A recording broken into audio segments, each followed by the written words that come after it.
Ei, galerinha, tô aqui de novo, né? Para agora a gente fazer a correção da página 49 e 50. Eu vou fazer por etapas para justamente não ficarem vídeos longos, tá bom? Então vamos lá. Na página 49 aí, no exercício 1, nós temos uma tirinha em que as personagens estarão abordando essa questão da linguagem. Lembra que na atividade anterior nós falamos de marcas de oralidade. E aqui, novamente, vamos perceber marcas de oralidade, principalmente entre adolescentes e jovens. Tá bom? Então, vamos lá. Sim, existe algo pior do que a tiponite aguda? Hoje acho que tipo vai chover. Está tipo abafado. A tiponite aguda, combinada com o gerundismo, hoje, tipo, vou estar almoçando, tipo, nesse horário, mais tarde vou, tipo, estar falando. Tá vendo? Num discurso pequeno, o excesso da palavra tipo, certo? Atira, satiriza. O que é satirizar? Ironizar, né? Meio que debochar o emprego, né? Criticar aí o emprego da tiponite e do gerundismo. E aí ele pergunta: o que é tiponite? Quando a gente olha tiponite, é justamente o que? Esse vício de estar empregando o excesso da palavra tipo. Logo na segunda questão, ele diz assim, ó, sabendo-se que o sufixo it, né, essa tiponite, o it, a parte final, o sufixo seria essa parte final, ela é empregada em situações de palavras que remetem do campo da medicina, né, de doenças. Lembra-se, tá inflamação aqui, sinusite, dor de ouvido com problema de inflamação, otite. Então, a palavra it significa inflamação. No caso, trazendo aqui para nossa língua, esse tiponite seria esse processo de doença, de inflamação. Inflamação é um problema, não é? Causa dor, causa irritação. Então, essa inflamação, no caso da língua, do uso do tiponite, traz esse incômodo. É horrível, gente, conversar com alguém que também usa esse excesso de tipo, de palavras, no caso aqui, tipo, vou fazer isso. Policiem ou percebam alguém que está conversando, principalmente da faixa etária dos adolescentes, esse excesso do uso do tipo. Então, no caso, it significa inflamação. Então, qual é a visão do autor da tira a respeito da tiponite? Ou seja, realmente a tiponite é um vício de linguagem, tá bom? Uma espécie de doença que prejudica a comunicação, já que ele relacionou tiponite, esse it, a um campo da medicina, beleza? Letra C. Que grupos sociais costumam apresentar esse uso na linguagem? É o que eu falei já, principalmente os adolescentes e os jovens. Dê a sua opinião. Empregar a tiponite ajuda as pessoas a se identificarem com os colegas e serem aceitas no grupo? E aí, o que vocês colocaram? E como eu disse no exercício anterior, eu sugiro que vocês façam comunique com um colega, né, para poder responder as questões, façam por vídeo, para poder vocês discutirem essa questão também. Se quiser me mandar pergunta, ligar, fazer chamada de vídeo para estar tirando dúvida. Então, é uma resposta pessoal. Mas há pessoas que ela nem tem o hábito de usar isso, mas acabam usando para fazer parte de certas comunidades, certos grupos. Se habituam a utilizar isso ou até forçam o uso para poder falar como os outros colegas, tá bom? Então a gente tem que refletir sobre essa quantidade. Questão de número 2. O gerundismo é também um fenômeno que surgiu no português brasileiro há alguns anos. Então, o que seria esse gerundismo, né? Ele é para empregar sem necessidade algo que vai acontecer no futuro. E o gerúndio não é para indicar algo que vai acontecer no futuro. É uma ação que está acontecendo num determinado período de tempo. Mas as pessoas têm o hábito de usar o gerúndio como se fosse uma ação que vai acontecer ainda, né? Telemarketing que usa isso demais. Vamos estar encaminhando, vamos estar realizando, vamos estar fazendo. Então, esse excesso, esse uso inadequado do gerúndio para uma ação futura.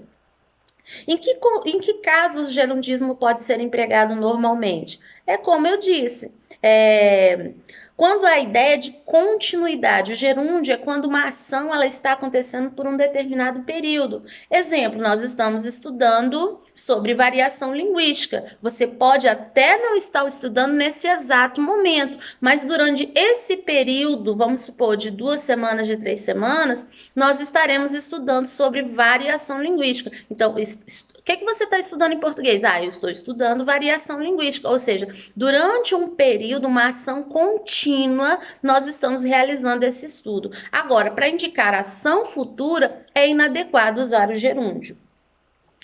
Como ficaria a fala do último quadrinho caso a personagem não empregasse nem o tiponismo e nem o gerundismo?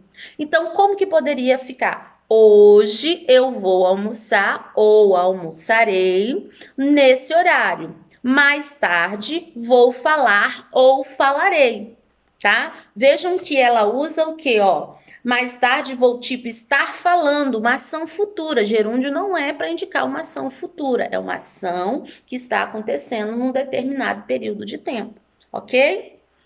Então ele diria ou vou falar ou estarei falando, ok? Ou, perdão, estarei falando não, vou falar ou falarei, tá bom?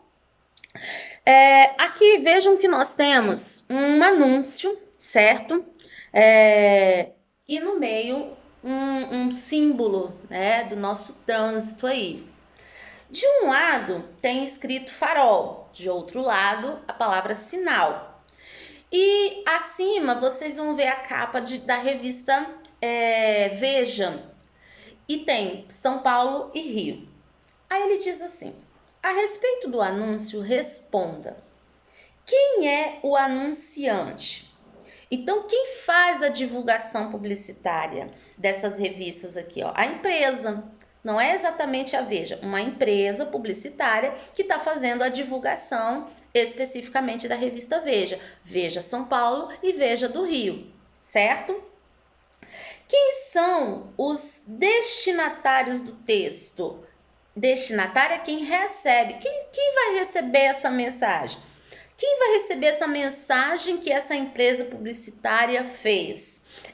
São as empresas e as pessoas que têm interesse em quê? Em anunciar na revista Veja, certo? Letra C, qual é a finalidade do anúncio? Todo discurso, gente, ele tem uma finalidade, seja de provocar risada, seja de conscientizar, seja de estimular. Então, quando uma empresa de publicidade, ela produz uma propaganda, ou ela tem uma intenção, divulgar uma ideia, vender uma ideia, um produto, tá? Nesse caso aqui, qual é a finalidade desse anúncio? É justamente estimular as empresas, as pessoas interessadas a fazer o quê? A fazer o seu anúncio. Suponhamos que eu seja dona da Cacau Show, então eu quero divulgar a minha loja, sou moradora de São Paulo e eu quero divulgar a minha loja lá na revista Veja. Então, essa empresa de publicidade criou esse anúncio para estimular-me a fazer a divulgação da minha empresa na revista Veja, ok? Sou uma empresária do Rio de Janeiro, então essa propaganda está voltada para mim, para que eu possa, vou fazer a minha divulgação na revista Veja, ok? Então, a finalidade é estimular, tá? As empresas ou pessoas a anunciar o seu produto na revista Veja. Na parte de baixo do anúncio, em letras menores, lê-se: na hora de anunciar, converse logo com quem interessa. Anuncie nos cadernos especiais temáticos de Veja São Paulo e Veja Rio. Considerando o objetivo do anúncio, responda: por que a imagem principal que se vê nele é de um semáforo? E aí? Semáforo. Imagine que você tá aí, desce do seu prédio, da sua casa, sai da sua casa e você precisa ir à padaria. No percurso, é muito comum que na vias, né, que você vai transitar, o que? O semáforo é um símbolo em que todos vão parar para olhar. Então, o semáforo aqui representa algo que chama a atenção, em que há necessidade das pessoas se voltarem para ela. Ah, eu vou atravessar, eu estou na parte do lado direito, eu quero atravessar para o lado esquerdo da pista. Eu vou me dirigir a uma faixa e vou observar o quê? Provavelmente um semáforo. Então é algo que chama a atenção e que as pessoas têm a necessidade de estar olhando, certo? Por isso que ele tem aí. E observem, farol, a questão do farol e a questão do sinal. Gente, mais uma vez aqui o predomínio da variação linguística. Tem pessoas que chamam isso aqui de farol, de sinal, outros, depende da região onde a pessoa mora, beleza? Até daqui a pouco, então.